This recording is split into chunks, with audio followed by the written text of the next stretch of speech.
particularly given what Mark mentioned, the context with Fiorentina and, of course, West Ham going for the first trophy in about 30, 40 years. So, yes, both teams will score as the selection. 1.91, we're recording Tuesday morning, so it'll be interesting to see if there's any market moves before that. We'll go to the big one, Manchester City versus Inter, Saturday, 8 o'clock. It is going to finish the football season 10th of June. We'll take a look at the betting that we currently have on matchbook.com. The match odds see City 1.5 favourites, Inter 7.6, draw is 4.8. Both teams to score, yes, is available at 1.99. The Asian handicap line sees Inter get plus 1.25 goal head start, and 2.5 is the total, but that is shaded a good bit towards the over. So, Adrian, I want to get straight to you because this is an interesting selection. You did catch the FA Cup final, and I'm guessing from what you said earlier on, this is maybe hinting at what your pick is going to be here. Well, not so much just the cup final. I just think since they secured the Premier League title, City haven't really been at it. They haven't been at their very best. I know they've mixed and matched their teams in preparation for the FA Cup final, but they weren't that good against Brighton. There was a bit of a non-event against Brentford on the last day. And in the cup final, I thought they coasted for periods. Obviously, they started the game well, and then they didn't put their foot on the gas. Good start to the second half, got them that second goal, and then, but from there, they were good, but they weren't at their scintillating best. And I just think that that's I wouldn't describe that as a red flag, but I would say that they're not coming into this game in at their very best. There's also a lot of pressure. I'm not tipping up into here. The easy pick here is obviously to side with Manchester City. They're considerably the stronger team, and they should win. There should be no excuses here. They should go out and win the game because they've got better players, and this should be their time to claim the treble. But this is high pressure. This is they did very well to catch Arsenal and to win the league. Brilliant finish to the season. Outstanding. They've won the FA Cup final that they were favourites for. Brilliant. This is the pressure game now. This is where it all comes to. They want to cement their legacy with the treble, and with pressure, they could tighten up. That is a possibility, and they're up against a team that are a very good cup team under Inzaghi. I think just look at Inzaghi's CV. It's littered with cup triumphs, cup final successes. So I think that this could be an awkward game. That's where I'm coming from here. Manchester City are probably not going to concede more than one goal. I was looking at it. The last time Manchester City conceded more than one goal was against Spurs in January. 30 games have happened since. So maybe the best that Inter can hope for is one goal. But will that be enough to take it into extra time? I think it might. Because Manchester City, not being at their fluent best going forward. Haaland has not been on fire. Relying on Gundogan the other day. I can just see Inter playing a clever tactical game here, and taking it the distance. Potentially, they are the second top scorers in Serie A, 71 goals. They've got Lukaku and Lautaro, and that finished the season in good nick. In the knockout stages of the Champions League, 5 clean sheets from 6 games. So they've proven that they can be decent defensively. The only game they conceded was against Benfica, of course, with that 3-3 draw. I just think that they've got the ability here to grind things out and just to keep Manchester City at bay. So I'm looking at the draw. There's a little sort of cheeky, outsider-ish long shot shout. I think it's a runner here. I really do. I think the last 5 or 6 finals, I think the last, where to write it down here? I can't quite remember. Yeah, none of the last 6 finals have gone to extra time, but 3 of the previous 5 did. Maybe we're due one. Maybe we're due a draw here and an extra time. And I think Inter, who finished the season pretty well, 7 wins from their last 8 in Serie A, might just surprise a few people and make this a competitive Champions League final. Personally, I think for the neutrals, that would be a real positive. Okay, yeah. Miguel, do you share any of that? Do Inter have any sort of a chance in a final in a 90 minutes to maybe, as Adrian touched on, bring it to extra time? And for example, City might put them away maybe 2 or 3-1 in extra time sort of thing.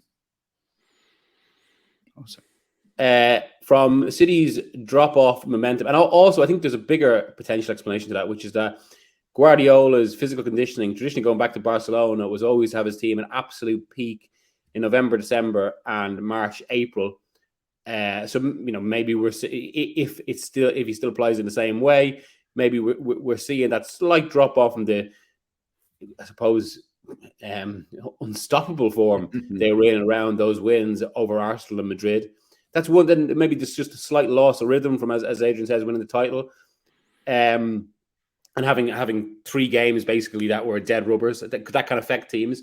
Then the other side, as Adrian says, Inter, while there's a strong argument that pound for pound, they are one of the weaker Champions League final qualifiers in maybe two decades, maybe longer.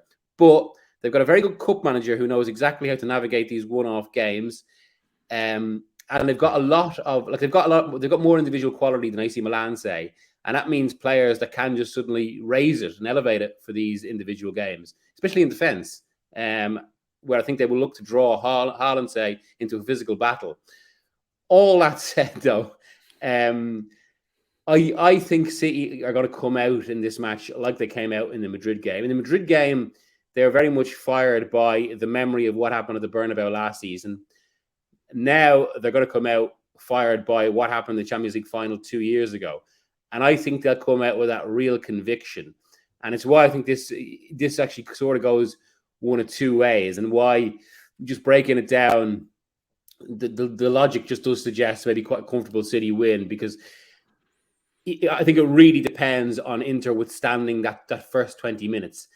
If they get through that and it's still 0-0, then you could get into one of those situations where City might be playing very well, but suddenly that doubt creeps in from what's happened before.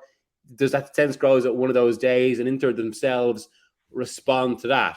But I mean, the one thing to be said for that, of course, is it looked like similar might happen against Madrid, and they just kept coming. But I mean, that's one thing I expect from the game. It's that City to come out with full conviction and full fury, and I think that is where it's going to be decided. My inclination will be they'll have too much force for Inter, get the goal they require, and from that it'll be a relatively comfortable game. We'll come to the correct score in a moment. But while I take a lot of Adrian's points, and I think it's something I have been thinking about myself. For me, logic dictates I suppose the easy prediction.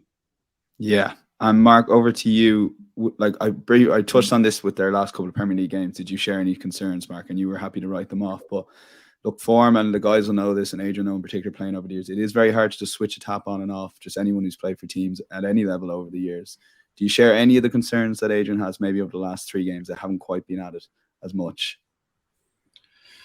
Yeah, of course. But as I said before the FA Cup final, I've just ignored what happened in the Premier League, because they're not playing their first 11. They're not playing for anything of value, really. They're almost just playing to try and keep fit and try and keep keep themselves available for these matches. I had much more stock in what happened in the FA Cup final, and the fact that that's happened a week before the Champions League final, even if they weren't at their best, it's just given them that run out in a high pressured environment. And look, it was a big game for City last week. Not just the opportunity to keep the treble alive, win a cup final, but it's also Manchester derby. So you could argue it was a bigger game for Man United to stop them sort of recreating the same history that they managed to achieve. But even still, I think it was quite significant, and I'm quite happy that they weren't at their best against United, because it shows you that there's still a level for them to reach. And in terms of this match, they are, by my records, the strongest Champions League final favourites in recent history. Barcelona won 165 when beating Juventus in 2015. I don't have prices going back to sort of the early 2000s, but City are a very similar price here to what they were against Man United at Wembley, which will be a week previous. Curiously, well, when we spoke, at least curiously, they drifted before the match. They went off about 166, which was very strange, because we knew Ortega was probably starting in goal anyhow. So that was a surprise, and I'll be watching the markets this week for similar sort of movements. We're talking on Tuesday before the game on Saturday. Fascinated to see if it goes a similar way, because Ederson will be starting for Man City. We expect them to be at full strength. And yeah, we didn't get them at their best against United, but second half, United looked like they put them under plenty of pressure. Kyle Walker especially. Inter will have been encouraged by that, because they play with wing backs, and you'll look at Dumfries and Di Marco as the potential to expose them down those flanks. But on the flip side, those wing backs can be Inter's downfall as well, because the spaces that they can leave does allow those three centre-backs to be dragged out of position. So my hunch is Inzaghi will not allow that to happen. He'll be very pragmatic and aim to play on the counter-attack and flood the channels, sit deep, aim to frustrate.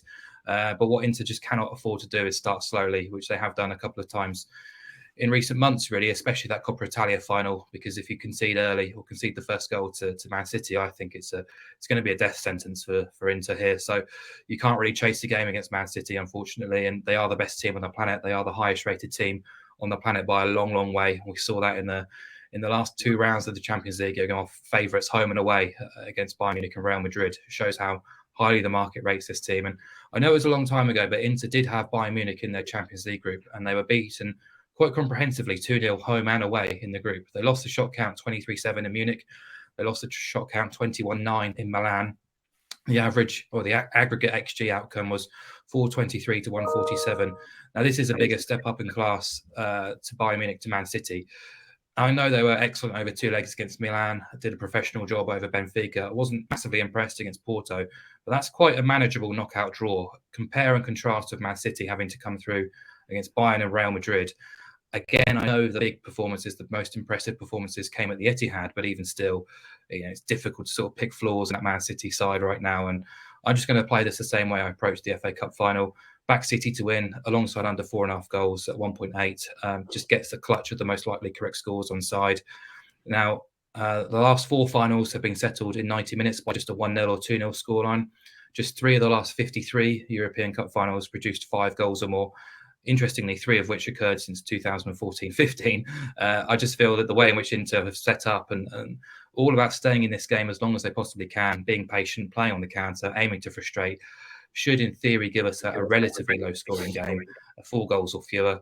Obviously, if City score early, it gives a complete different feel to this match, but I think that's the case in any selection you have. Game state dictates what the final outcome will be. So, yeah, I think Inter can be competitive, keep this contest alive for the most part, but I think that 1.8 does really appeal to me. I have to be pro City. I just don't expect it to be a complete demolition. Yeah, and for you, Miguel, you're pro City with your bet, but you do want to couple them with over 2.5 goals. Yeah, I mean, because Inter can score here.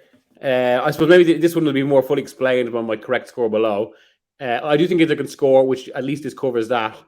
But I think equally it's possible that if City get one early, it becomes one of those games where they scored a few different intervals and then kind of almost it's a procession to their eventual victory. Okay, yeah. I think for the podcast session, we'll probably go with Mark. If it's not broke, don't fix the FA Cup final. City under 4.5 goals. Could be tempted maybe just before the off to have a little play on the draw, Adrian. Just to, you made a decent case, and the lads, 4.8 to 4.8. Adrian, it doesn't take much to. It should be Man City and under 4.5. Yeah, it really should. But yeah, I don't know. I just think this is such a high pressure game. But yeah, we'll see. Big game for Pep's legacy as well. So that's City